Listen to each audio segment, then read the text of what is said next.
Hello friends, എല്ലാവർക്കും എന്റെ പുതിയ എപ്പിസോഡിലേക്ക് സ്വാഗതം. ഇന്ന് നമ്മൾ ചെയ്യാൻ പോകുന്ന ഒരു അൺബോക്സിംഗ് വീഡിയോ ഉണ്ട്. ഇപ്പൊ അതിന്റെ ഒരു മൊബൈൽ ഓർഡർ ചെയ്തിട്ടുണ്ട്, അത് ഇന്ന് വന്നു. അപ്പൊ ഇതാണ് സാധനം. നമുക്ക് ഇതിന്റെ ഒരു അൺബോക്സിംഗ് വീഡിയോ കാണാൻ പോകുന്നത്. അപ്പൊ നമുക്ക് വീഡിയോയിലേക്ക് കിടക്കാം. ഓക്കെ,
സാംസങ് ഗാലക്സി M01 ആണ് കേട്ടോ.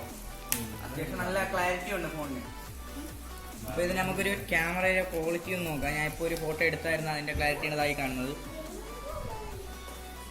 ഇതാണ് ഇന്ന് എടുത്തൊരു ഫോട്ടോ, നല്ല ക്ലാരിറ്റി ഉണ്ട്. അപ്പോൾ ഇതിന്റെ റാം വരുന്നത് 1 GB റാമും 16 GB റോമുമാണ് വരുന്നത് കേട്ടോ. ഡ്യുവൽ സിമ്മും ആമസോണിൽ നിന്നാണ് മേടിച്ചത്. ആമസോണിൽ നിന്ന് മേടിച്ചപ്പോൾ 5500 രൂപയുള്ളൂ. ഇപ്പോൾ കടയിൽ നിന്ന് മേടിക്കുകയാണെങ്കിൽ നിങ്ങൾക്ക് 7000 രൂപ കൊടുക്കേണ്ടത്. 1999 അതിൻ്റെ വില. ഞാനത് ആമസോണിൽ നിന്ന് മേടിച്ചുകൊണ്ട് എനിക്ക് 5500 രൂപ കിട്ടിയത്. അപ്പോൾ ഇതിൻ്റെ കൂടെ കിട്ടുന്നതെന്ന് വെച്ചാൽ ഒരു ഇജക്ട് പിൻ കിട്ടുന്നുണ്ട്, മാനുവൽ കിട്ടുന്നുണ്ട്, പിന്നെ അഡാപ്റ്ററിൻ്റെ കേബിളും കിട്ടുന്നുണ്ട്. ഹെഡ്സെറ്റ് ഇപ്പോൾ ഇല്ല. ഹെഡ്സെറ്റ് ഇല്ലാത്തതുകൊണ്ടാണ് ഇപ്പോൾ ഒരുപാട് മൊത്തത്തിൽ വേറെ മൊബൈലൊക്കെ മേടിക്കുകയാണെങ്കിൽ അതിൻ്റെ കൂടെ ചിലപ്പോഴേ ഹെഡ്സെറ്റ് ഉള്ളൂ. ഇപ്പോൾ കിട്ടുന്ന മൊബൈലൊന്നും ഹെഡ്സെറ്റ് ഇല്ല, ചിലപ്പോൾ ബാക്ക് കവറിങ്ങാണ്. അപ്പോൾ ഇതിലെന്തായാലും ഇല്ല. നമുക്കിപ്പോൾ ഓൺലൈൻ ക്ലാസ് തുടങ്ങില്ലേ, ഓൺലൈൻ ക്ലാസ്സിന് പഠിക്കാൻ പറ്റിയ, ഇപ്പോൾ പിള്ളേർക്ക് മേടിക്കാൻ പറ്റിയ ഫോണാണിത്. ഇപ്പോൾ നല്ല അത്യാവശ്യം വില കുറവുമാണ്, നല്ലൊരു ഫോണുമാണ്. ഇപ്പോൾ റാം 1 GB റാമും വരുന്നുണ്ട്, 16 GB റോമും വരുന്നുണ്ട്. അപ്പോൾ ഫ്രണ്ട്സ്, ഇതാണ് ആ മൊബൈല്. അപ്പോൾ ഫ്രണ്ട്സ്, നിങ്ങൾക്ക് ഇഷ്ടപ്പെട്ടെങ്കിൽ ലൈക്ക് ചെയ്യുക, അല്ലെങ്കിൽ ഡിസ്ലൈക്ക് ചെയ്യുക. Friends, by.